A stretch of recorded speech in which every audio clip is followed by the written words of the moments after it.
seja bem-vindo, seja bem-vinda.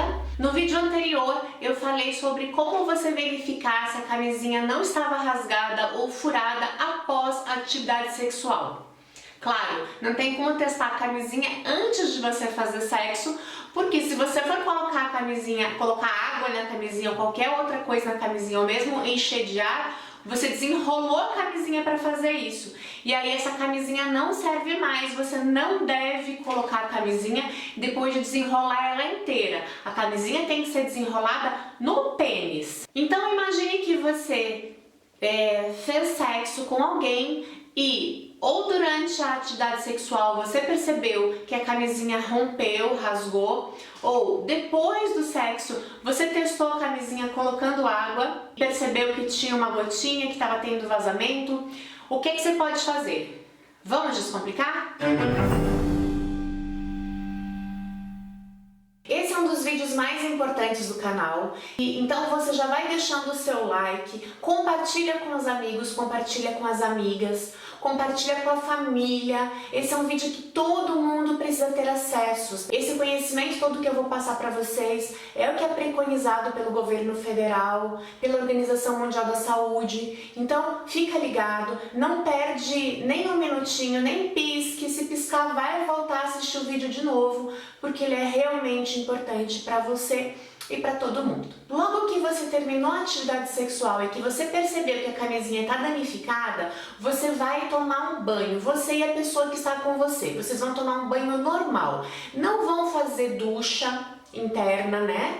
Vocês não vão, porque se você fizer uma ducha, você vai estar empurrando sêmen, vírus, esperma mais para dentro de você. Isso que você não quer que aconteça. Então deixa o teu corpo eliminar o que está dentro, mas você não vai colocar mais água lá para aumentar o risco de contaminação ou de gravidez. Então toma um banho normal, é o que dá para fazer nesse momento.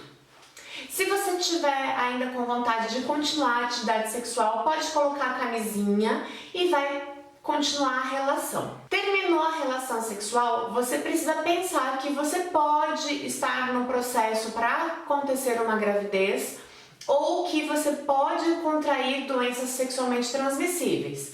Então a gente vai primeiro falar das doenças sexualmente transmissíveis. Então eu vou explicar para vocês hoje o que é a PEP. A PEP é uma sigla em inglês e que no Brasil a gente entende como profilaxia pós-exposição. Então, depois de uma atividade sexual, situações onde, por exemplo, você fez uso de seringa contaminada, né, ou que há risco de contaminação, ou se você é um profissional da saúde e você pode ter se contaminado com uma seringa, enfim. Mas a gente vai falar hoje em termos de relação sexual.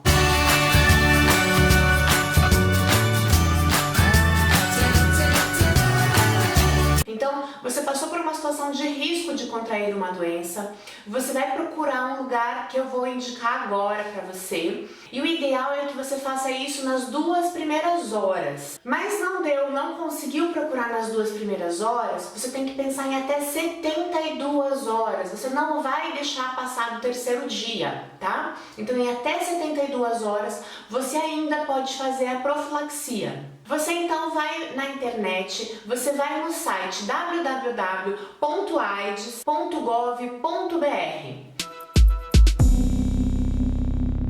Nesse site você vai procurar onde está escrito Previna-se. Clica em cima de Previna-se, vai abrir algumas abas, você vai clicar em cima da PEP.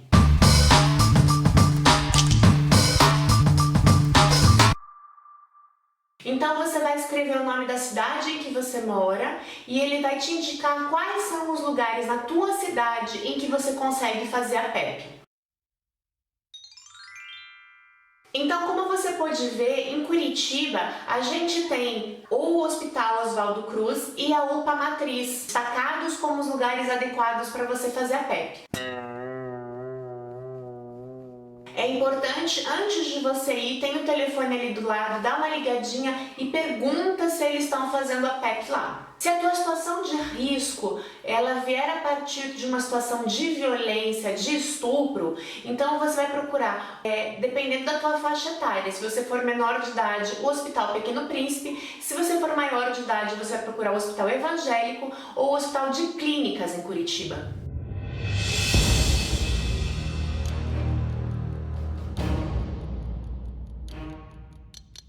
Mas se a tua questão foi só uma situação de sexo com consentimento, o ideal é você procurar o COA. O COA é o Centro de Orientação e Aconselhamento. Mas o COA ele funciona de segunda a sexta-feira em horário comercial. Então, se o que aconteceu com você foi durante o final de semana ou noite e você já quer fazer a PEP o mais rápido possível, que é o recomendado, então você procura os outros lugares que atendem 24 horas. Uma coisa bem importante de você saber é que o risco de você estar contraindo o vírus HIV é considerado uma emergência médica. Então, se você procurar, vamos imaginar, uma UPA, uma unidade de pronto atendimento, chegar lá, você não vai ficar esperando a fila. Você precisa dizer para a pessoa que vai fazer a triagem que você está numa situação de risco de ter contraído HIV e que você quer fazer a PEP. Dizendo isso, você vai ter prioridade no atendimento. Existem alguns esquemas terapêuticos que são feitos para a PEP. E normalmente o que é feito, você toma 3 comprimidos. Então é de 1 a 3 comprimidos por dia. E isso tem que acontecer ininterruptamente por 28 dias. Então, se você estava pensando assim, meus problemas acabaram, tive uma relação sexual desprotegida, agora é só ir na unidade de saúde que rapidinho eu consigo fazer a PEP, você está muito enganado, muito enganada. Não é um processo simples. Você vai ter que ir até uma unidade de saúde, até um desses locais que eu falei. Você vai precisar começar uma medicação que você vai ter que fazer rigorosamente durante 28 dias. Você vai precisar fazer exames. Então é um processo assim de muito cuidado, né? E que ele é super importante. Mas é um processo para quando aconteceu um imprevisto e não para você usar em vez de fazer o uso da camisinha. Então, você faz a medicação por 28 dias e ainda assim você continua em acompanhamento por até 3 meses para você fazer os exames e confirmar que você não foi contaminado. Porque a PEP ela vai reduzir drasticamente o risco de uma contaminação. Se ela for usada corretamente, o risco é mínimo, mas ainda é um risco. Como toda medicação, a PEP pode dar efeitos colaterais. Essa medicação, o esquema terapêutico, pode gerar alguns efeitos colaterais. Não é sempre que acontece, não é com todo mundo, pode variar de pessoa para pessoa. Um efeito colateral muito comum e que não é um problema se você começou a fazer a PEP e percebeu que você está com icterícia, você pode continuar fazendo a PEP porque isso é esperado. Agora, você pode ter dor de cabeça, enjoo, náuseas, vômitos, diarreia. Então, são alguns sintomas que são comuns, que podem acontecer. Se você tiver algum desses sintomas e começar a se sentir muito desconfortável, você deve procurar o médico para que possa rediscutir o esquema terapêutico adotado, porque existem outros esquemas. Você não pode interromper. Se você interromper, se você pular dia, você está comprometendo essa prevenção, esse cuidado. Agora, o que você não pode esquecer é assim, que não adianta você ir procurar a PEP depois de ter passado 72 horas de atividade sexual.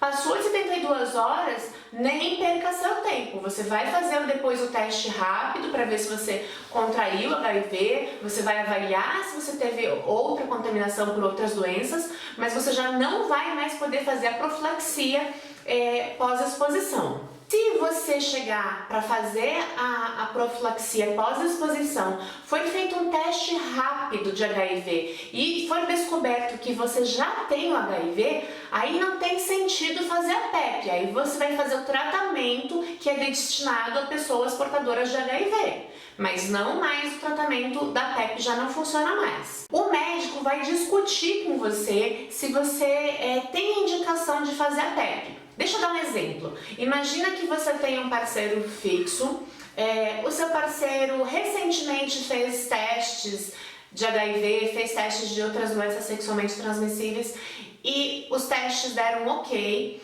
e o teu parceiro garante que ele não teve nenhuma atividade sexual com outra pessoa nos últimos meses. Então, o risco de você contrair HIV é muito pequeno, é só se o parceiro estiver mentindo mesmo, né? Ou se ele estiver na janela imunológica, mas o risco é pequeno. E aí vocês dois, você e o médico, vão discutir se compensa, se convém ou não fazer o uso da PrEP.